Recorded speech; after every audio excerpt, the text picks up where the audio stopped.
Plusieurs cas de Missing 411 se ressemblent, à un tel point que certaines histoires pourraient être des copier-coller.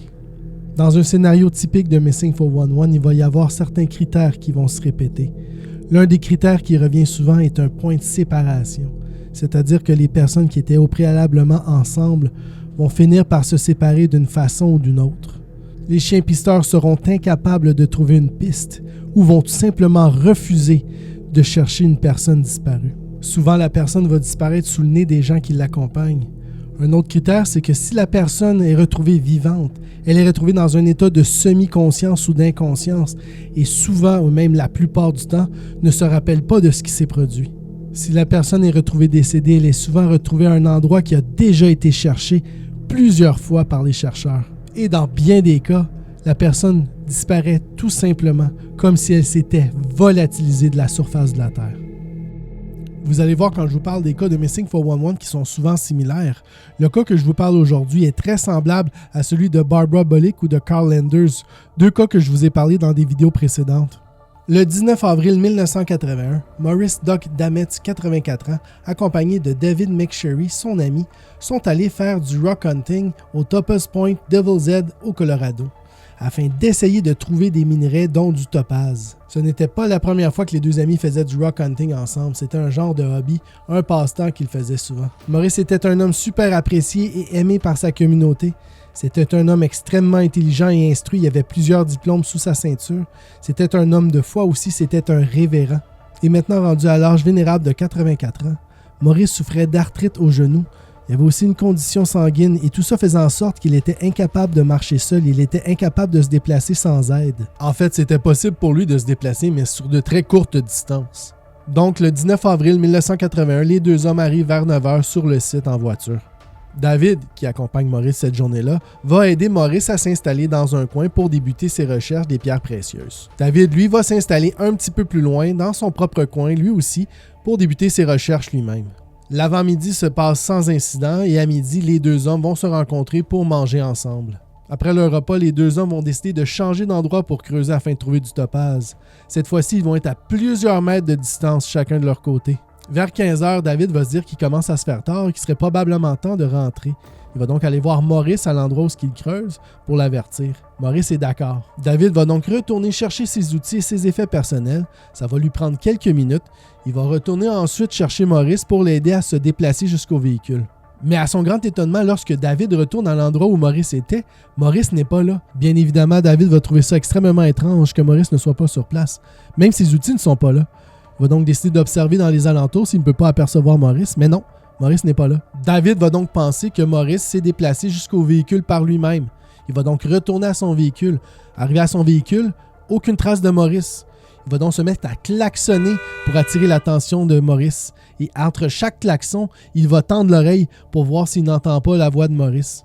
Mais rien. Il va commencer à le chercher dans les environs. Et après 40 minutes de recherche et de ne pas trouver Maurice, il va donc retourner à son véhicule. Et finalement, un autre véhicule va se présenter sur le site. David va les intercepter. Il va leur expliquer qu'un de ses amis est perdu et qu'il a besoin des autorités locales pour aider aux recherches. Le shérif local va arriver sur les lieux. Il va aller à l'endroit où Maurice a été aperçu pour la dernière fois.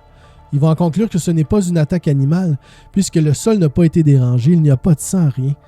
Il va trouver ça très étrange par contre, parce que les seules empreintes qu'il va trouver, ce sont des empreintes qui se rendent à l'endroit où Maurice était, mais aucune en sort. Le shérif et ses hommes vont commencer à fouiller les environs en prenant en considération la forme physique de Maurice et en se disant qu'il allait le trouver facilement, mais non, aucune trace de Maurice. Ils vont donc appeler du renfort et vers 11h le soir, il va y avoir 200 personnes qui vont être prêtes à chercher Maurice. Les recherches vont s'étaler sur 5 jours. Il va y avoir des hélicoptères, des chiens pisteurs, plus de 500 personnes au sol qui vont chercher Maurice. Mais aucune trace de Maurice ne sera jamais trouvée. Les chiens pisteurs ne trouveront jamais de piste. Rien, c'est comme si Maurice s'était tout simplement volatilisé.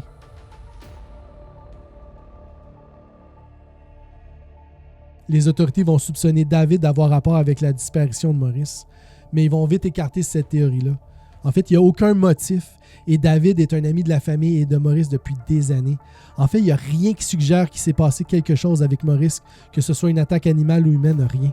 La disparition de Maurice va rester inexpliquée et à ce jour, aucune trace de Maurice n'aura jamais été trouvée. Dans le cas de Maurice Dametz, Il n'y avait aucune empreinte au sol, ce qui n'a vraiment pas aidé les chercheurs.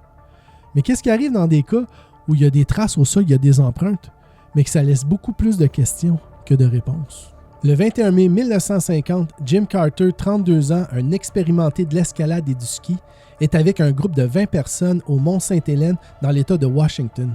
Le groupe qui avait escaladé le Mont Sainte-Hélène était maintenant sur le point de le descendre en ski. Jim avait apporté son appareil photo et avait proposé au groupe de les prendre en photo un peu plus loin lorsque ceux-ci allaient passer devant lui. Jim va donc partir seul et prendre de l'avance sur le groupe. Le groupe va partir quelques instants plus tard et lorsqu'ils vont atteindre le point où Jim a dit qu'il allait les prendre en photo, Jim n'est pas là. Ils vont donc se dire probablement qu'il a décidé de continuer de se rendre au point de rencontre en bas de la montagne. Après quelques heures, lorsque le groupe arrive finalement en bas, ils vont se rendre compte que Jim n'est pas arrivé en bas.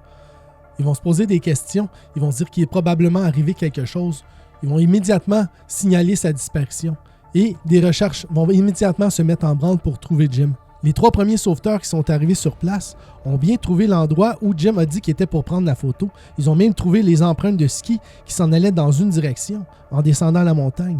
Ils se sont rendus compte rapidement qu'il y avait quelque chose d'anormal avec les traces.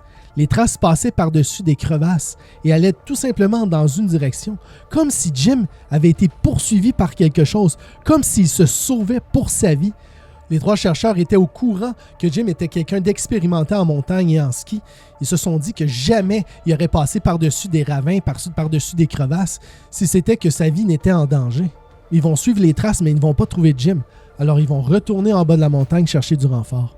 Les recherches pour retrouver Jim vont durer des semaines. Il va y avoir au moins 75 personnes par jour qui vont chercher Jim. Mais à ce jour, ça fait 70 ans, aucune trace de Jim n'a jamais été retrouvée.